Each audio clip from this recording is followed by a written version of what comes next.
साधु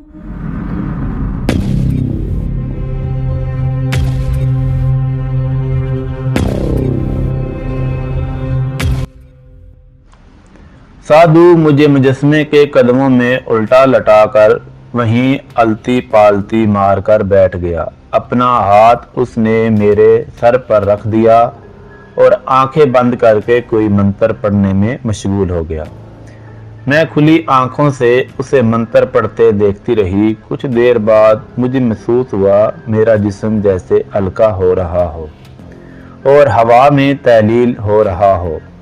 ऐसा ऐसा मेरा बिल्ली का वजूद हवेले में तब्दील हुआ और वो हवेला मेरे असली जिस्म का रूप धारने लगा। चंद लम्हों में मैं अपने असली जिस्म मुजस्समे के कदमों में थी और साधु का हाथ मेरे सर पर था।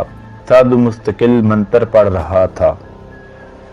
मुझे यूं महसूस हो रहा था जैसे जैसे साधु मंत्र पढ़ रहा है मेरा जिस्म बेजान होता जा रहा है। गुस्सा, नफरत और इंतकाम के जज्बात मेरे दिल और दिमाग पर हावी थे और मुझे माजी की गुजरी बातें याद आ रही थी।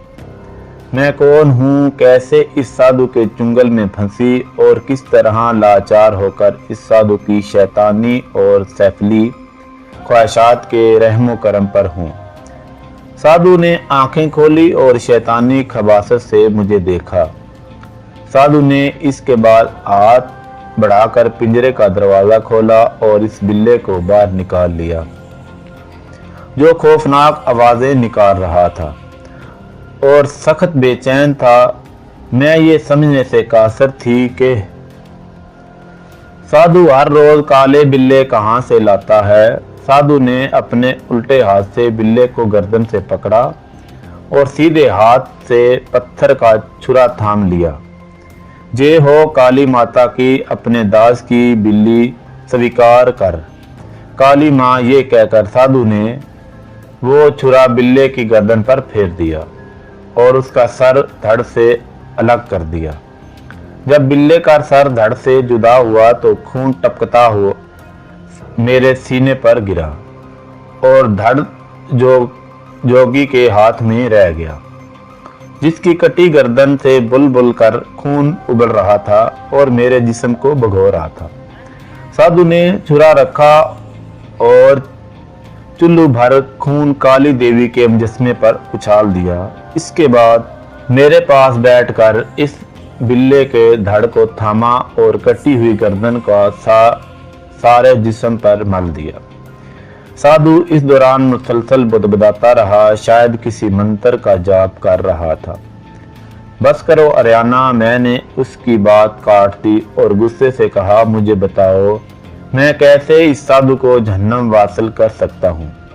इस साधु के लिए गुस्से और नफरत से मेरी कंपनियां खुलने लगी। कुछ देर बाद मेरा गुस्सा कुछ कम हुआ। मैंने आर्याना को सीने से लगा लिया। फिक्र मत करो मेरी जान, मैं उससे ऐसा इंतकाम लूंगा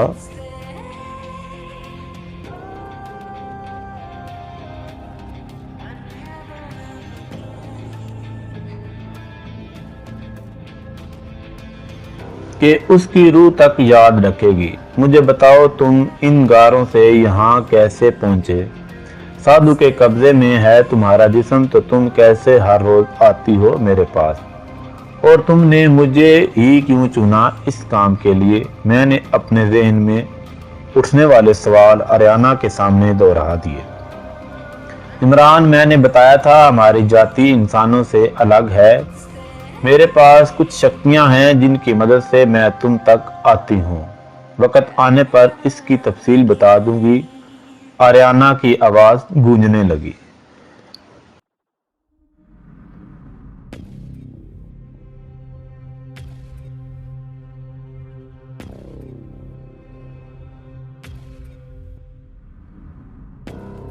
वो साधु मुझे मेरे जिस्म को हमेशा के लिए अपने बस में करना चाहता है। इसने काली देवी के सारी जिंदगी पूजा करके अपरंपार शक्ति हासिल कर ली है। उसे मार भी दोगे तो वो अपनी रूह किसी दूसरे जिस्म में मुंतकिल कर लेने पर कादर है। इस साधु का ताल्लुक तुम्हारे पड़ोसी मुल्क से है, बेशुमार चिल्ले काटते हैं इसके तुम्हारे मुल्क में भी और पड़ोसी मुल्क में भी, जो हर वक्त इसकी सेवा करने को तैयार रहते हैं। मगर वो काली माई की सेवा करने के लिए पहाड़ों में आकर बस गया। बरसों में कहीं वो शहर का रुख करता है और फिर कुछ अरसे बाद वापस आ जाता है अपनी गार में।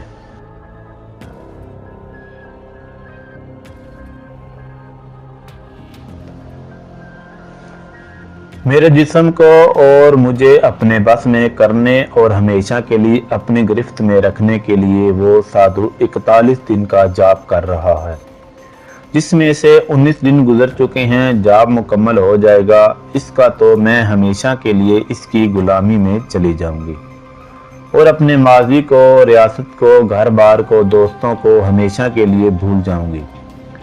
मुझे शदीद नफरत हो गई है इससे और इसकी ज़ुबान और इसके गलीज़ फाल से, मगर मैं मजबूर हूँ इमरान, मैं इसके बस में हूँ। मुझे अपने चुंगल से नहीं निकलने देगा कभी। मुझे बचा लो इमरान। आर्याना ने रोते हुए मेरे सामने हाथ जोड़ दिए। आर्याना के आंसू मेरे दिल पर तेजाब के कतरों की तरह गिर रहे थे। मेरी समझ में नहीं आ रहा था मैं कैसे उसका दुख बांटूं, कैसे उसे दिलासा दूं और इस साधु के चुंगल से निजात दिलाऊं। मैंने आर्याना के बड़े हुए हाथ अपनी उंगलियों से लगा लिए। मत रो मेरी जान, मेरा वादा है मैं अपनी जिंदगी देकर भी तुम्हारे किसी काम आ सका तो रेख नहीं करूंगा।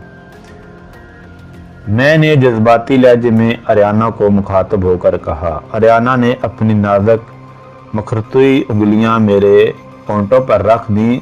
नहीं इमरान, ऐसी बातें मत करो, तुम ही मेरी आखिरी उम्मीद और सहारा हो। तुम ना रहे तो मैं हमेशा के लिए इसकी गुलाम बन जाऊंगी। अच्छा प्लीज तुम रो मत, आंसू पूछ दो और मुझे बताओ मुझे क्या करना होगा और मुमकिन है तुम मेरे सवालों के जवाबात भी दे दो। सख्त तजस्सुस है मुझे। तुम्हें पता है इमरान, तुम उल्टे पैदा हुए थे और जिस लम्हे तुम दुनिया में आए थे इस लम्हे का शुक्र और सनपा सितारों का मिलन हो रहा था। ऐसा वाक़या हजारों सालों में पेश आता है। ऐन उस लम्हे दुनिया में सिर्फ चंद बच्चे उल्टे पैदा हुए थे, जिनमें से तुम एक हो। मैंने अपनी शक्तियों से काम लेकर ये सब मालूम किया है इमरान, और तुम्हें खोजती हुई इस दिन कब्रिस्तान में तुम तक पहुंची थी। आर्याना ने अजीबो गरीब इंकशाफात किए। ये उल्टा पैदा होने का क्या मतलब है यार, मैं समझा नहीं।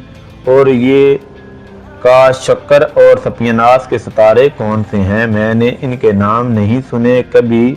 मैंने हैरत से आर्याना की तरफ देखते हुए पूछा। आर्याना कहने लगी, इमरान, दुनिया में आम तौर पर बच्चे की पैदाइश होती है तो सर के बल होती है। पहले सर बाहर आता है फिर बाकी जिस्म। कभी ऐसा भी होता है कि बच्चे को पेट में सीधा ना करवाया जाए, किसी डॉक्टर से बच्चा पैरों के बल पैदा होता है, यानी पांव पहले बाहर आते हैं फिर बाकी जिस्म। तुम भी उल्टे पैदा हुए हो। ये अनोखी बात नहीं, मगर ऐसा कम होता है। हम ये था कि एक तो उल्टे पैदा होना और ऐन उस लम्हे पैदा होना जब आकाश पर उन दो सितारों का मिलन हो रहा था। मैं नहीं जानती तुम्हारी जुबान में इन सितारों को क्या कहते हैं, मगर आकाश पर मगरब की जानब ये सितारे नजर आते हैं। आर्याना अपनी बात मुकम्मल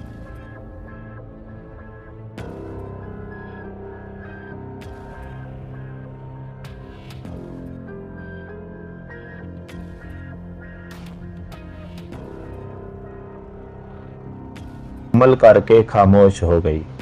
मैंने हैरानगी से आर्याना को देखते हुए कहा, ये तो मुझे भी इल्म नहीं था, सीधे उल्टे का ना पता था कि उल्टा पैदा हुआ। चलो इन बातों का जवाब तो मिल गया कि कहाँ शमाली इलाका जात के पहाड़ اس کا غار کہاں کراچی وہاں سے یہاں پہنچنے کی اور مجھے چننے کی یہ وجہ تھی۔ مگر ایک سوال کا جواب رہ گیا ہے، سادھو کیسے آنے دیتا ہے تمہیں؟ اور مزید ایک سوال پیدا ہو گیا۔ اب میں نے آخر میں مسکراتے ہوئے آریانہ کو دیکھا۔ وہ بھی پوچھ لو تو دونوں سوالوں کا جواب دوں گی، مگر جلدی کر لو، میرے جانے کا وقت ہونے والا ہے، آریانہ نے بے چینی سے کہا۔ اچھا میں یہ پوچھ رہا تھا کہ سائنسی طور پر تو یہ جو ستارے وغیرہ آسمان پر ہم دیکھتے ہیں، یہ تو ہم لاکھوں کروڑوں سال ماضی کی کائنات دیکھتے ہیں، یعنی اگر کوئی ستارہ ہم سے 1 کروڑ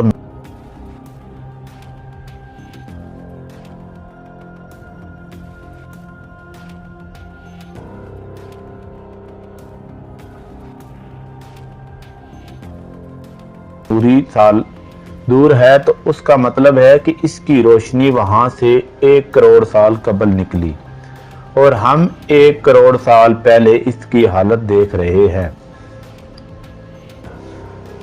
ہو سکتا ہے اس وقت وہ ستارہ ختم ہو چکا ہو، مگر ہمیں 1 کروڑ سال بعد پتہ لگے گا۔ تو میرا سوال یہ ہے کہ تم نے کہا میں عین اس لمحے پیدا ہوا جب وہ 2 ستارے مل رہے تھے، یعنی ایک دوسرے میں ضم ہو رہے تھے۔